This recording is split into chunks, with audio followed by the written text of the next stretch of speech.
We from helicopter.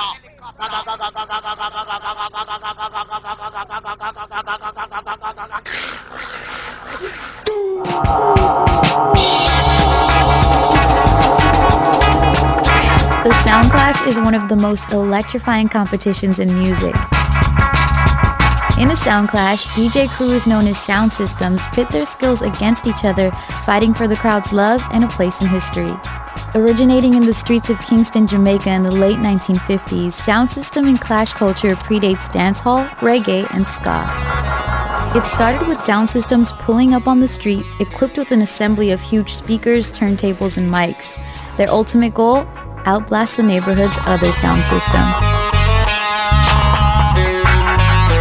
Crowds judged a sound system by music played, how the physical sound system looked, and how loud the music got.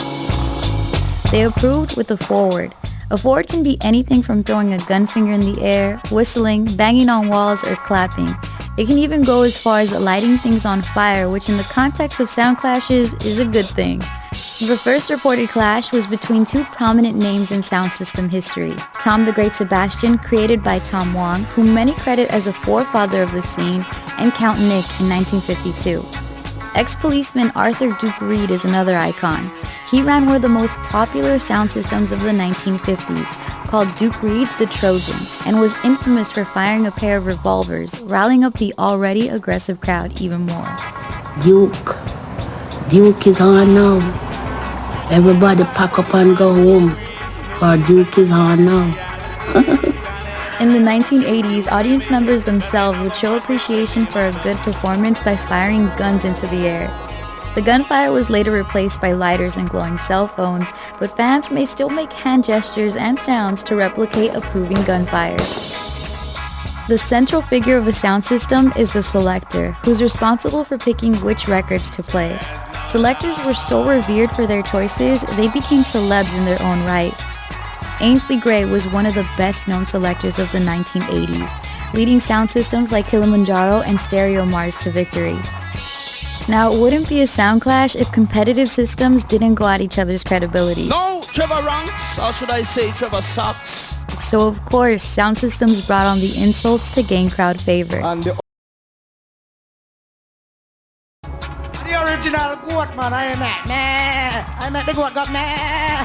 Slang terms like drum pan or drum pan sound were most commonly used in a derogatory manner. Exclusive tracks or remixes known as dub plates were introduced into clashes by the 1980s as well, popularized by sound systems Bass Odyssey and Kilimanjaro. After that, if your dubplate collection was weak, you could kiss winning a sound clash goodbye. Watch it, Lord, you sent your bed to another dubplate to your chest. Jamaica's influence spread, with a vibrant sound clash scene developing in the UK starting in the 1960s as Jamaicans emigrated to the area, culture in hand. Sound systems also arose in Japan, Sweden, Finland, Italy, Germany, and Canada.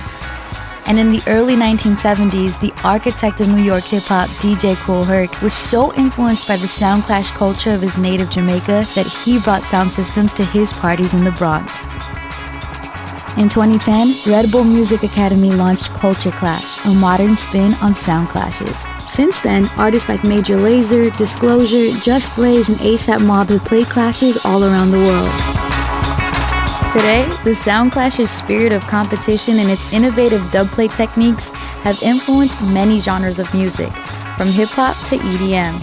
What started off in the streets of Jamaica has touched music fans across the globe.